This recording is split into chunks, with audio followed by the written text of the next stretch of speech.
Ready? এতক্ষণ কি করছো?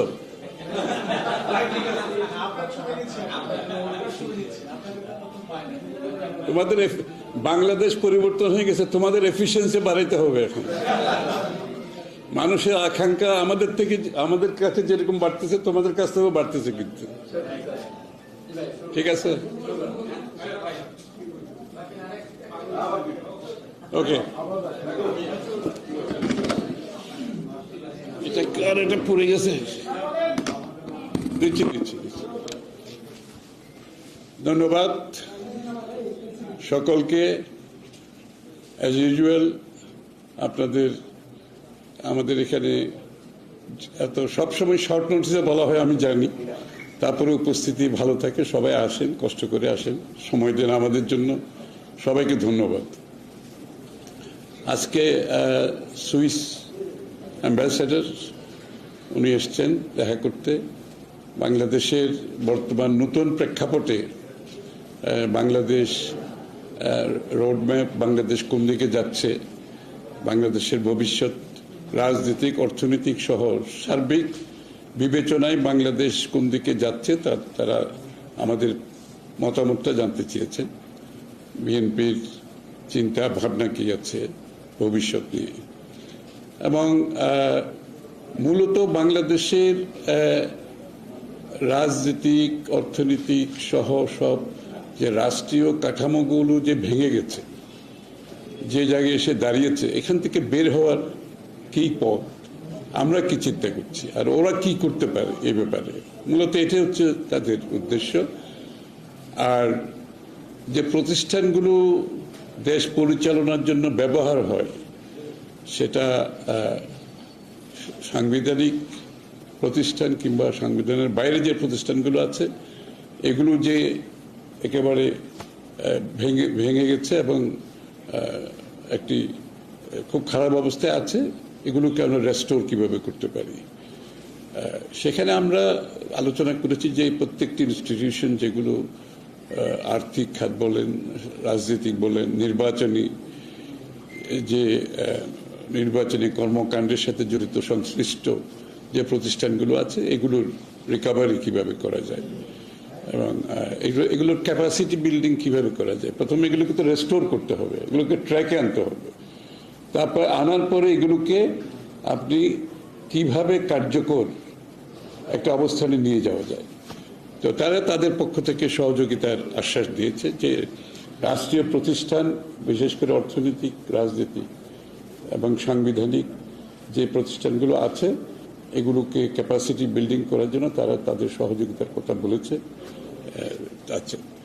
আর বাংলাদেশের ভবিষ্যতে যে রাজনীতি এবং গণতন্ত্র ফিরিয়ে আনার ব্যাপারে, গণতন্ত্রকে সঠিক অর্ডারে ফিরিয়ে আনার জন্য যে কাজগুলো করা দরকার, যে প্রতিষ্ঠানগুলোকে দরকার, সেগুলোর উপর আলোচনা হয়েছে, সেখানে তারা সহযোগিতার আশ্বাস দিয়েছে। আর সবচেয়ে বড় বিষয় হচ্ছে, বাংলাদেশ থেকে আমরা বারবার বলেছি যে $100 বিলিয়ন উপরে পাচার হয়েছে। বাংলাদেশের আজকে অর্থনৈতিক অবস্থা, যেখানে রিজার্ভের অবস্থা কোথায় দাঁড়িয়েছে আমরা সবাই জানি, একটা কঠিন অবস্থার মধ্যে দেশ পার করছে। তারা এত টাকা পাচার করেছে, বাংলাদেশের রিজার্ভ একেবারে তলানিতে চলে আসছে, এবং আমাদের দৈনন্দিন জীবনে প্রত্যেকটি নাগরিক কিন্তু এটার এফেক্ট ফিল করতেছে, এরকম একটা অবস্থায় চলে গেছে। তো সেক্ষেত্রে আমরা যে টাকা পাচার হয়েছে, টাকাগুলো ফিরিয়ে আনার ব্যাপারে আলোচনা হয়েছে, এবং সুইজারল্যান্ড গভর্নমেন্টের পক্ষ থেকে তারা বলেছে তাদের অবস্থান আগের মতোই আছে, যে এই টাকা ফিরিয়ে আনার ব্যাপারে বাংলাদেশ গভর্নমেন্টের যে কোনো উদ্যোগকে তারা স্বাগত জানাবে এবং তারা সহযোগিতা দেবে। এটা হচ্ছে একটা ভালো খবর, কারণ আমাদের এই টাকাগুলো তো ফিরিয়ে আনতে হবে। বাংলাদেশের এত সম্পদ লুণ্ঠন হয়েছে, এত সম্পদ বাইরে গেছে, যে এগুলোর আমরা যদি ফিরিয়ে আনতে না পারি, এই অর্থনীতিকে রিকভার করা খুবই কঠিন হয়ে যাবে। সুতরাং এই দিকটা আমি মনে করি একটা তাদের সহযোগিতার যে একটা আশ্বাস আমরা পেয়েছি, তারা নিশ্চিতভাবে এখানে আমাদের সহযোগিতা করবে। এই তো, আর কি, আর তো কিছু না থাকলে। হ্যাঁ, আপনাদের সাথে কূটনীতিকদের বৈঠক হচ্ছে, বৈঠকের মধ্যে এই অন্তর্বর্তীকালীন সরকারের সময় নিয়ে কোনো আলোচনা হচ্ছে কিনা? কারণ আপনারা যৌক্তিক সময় বলছেন, এই যৌক্তিক সময় নিয়ে আলোচনা ওইটাই যে এটা একটা যৌক্তিক সময়ের মধ্যে। তো দিনের শেষে তো বাংলাদেশের মালিক তো বাংলাদেশের জনগণ। এই কথাটা আমরা কিন্তু আজকে 16-17 বছর ধরে, গত 16-17 বছর ধরে একটা কথাই প্রতিনিয়ত বলেছি, বাংলাদেশের জনগণের মালিকানা ফিরিয়ে দিতে হবে। অর্থাৎ বাংলাদেশের জনগণ সিদ্ধান্ত নেবে দেশ পরিচালনার ক্ষেত্রে তাদের নির্বাচিত প্রতিনিধির মাধ্যমে, যারা তাদের কাছে জবাবদিহি থাকবে। এটাই তো গণতন্ত্রের মূল মন্ত্র। সুতরাং সেই জায়গাটাতে তো কোনো দ্বিমত থাকার কোনো সুযোগ নাই।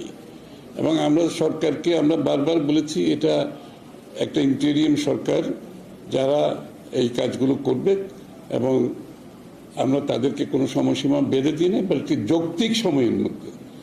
দিনের শেষে তো আপনি জনগণের মালিকানা জনগণের কাছে তো ফিরিয়ে দিতে হবে, এবং সেটার বাইরে তো যাওয়ার কোনো সুযোগ নাই। সে তো জনগণের মালিকানা ফিরিয়ে দিতে হলে যত তাড়াতাড়ি সম্ভব একটা যৌক্তিক সময়ের মধ্যে একটি নিরপেক্ষ গ্রহণযোগ্য নির্বাচনের মাধ্যমে সেটা করা সম্ভব। তো সেটা সকলে প্রত্যাশা করে। আমি নিশ্চিত যারা আজকে অন্তর্বর্তীকালীন সরকার আছে তারাও কিন্তু সেই কথা বিশ্বাস করে।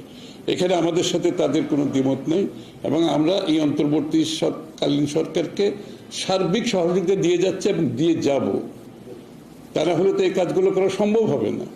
সকলের সহযোগিতায় ঐক্যবদ্ধ বাংলাদেশ যে একটা স্বৈরাচারের পতন ঘটিয়েছে, একটা প্রত্যাশা নিয়ে, একটা আকাঙ্ক্ষা নিয়ে, সেই আকাঙ্ক্ষা পূরণে আমরা সকলে একসাথে কাজ করতে হবে। সেটা আমরা করে যাচ্ছি এবং করে যাব। Thank you.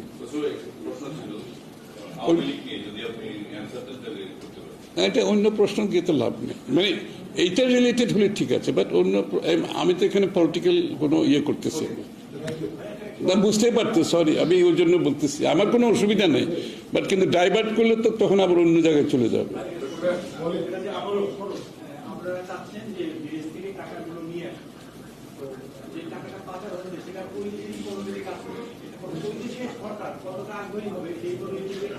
সেটাই তো বললাম।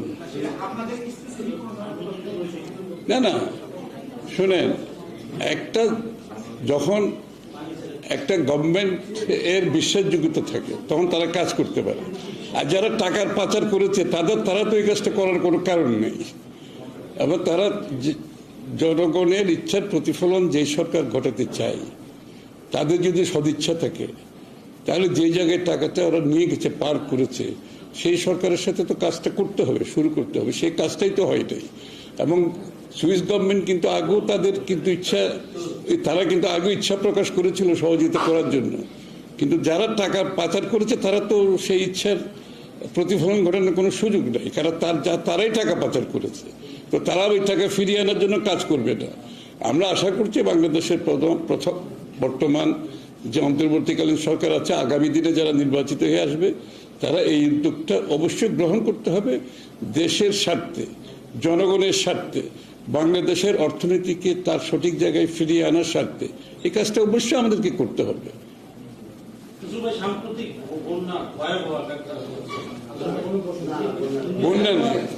বন্যা পরে তোমরা আসো খালি। Thank you very much. এটা খুব বেদিক ব্যাপার না, বন্যার বাড়ি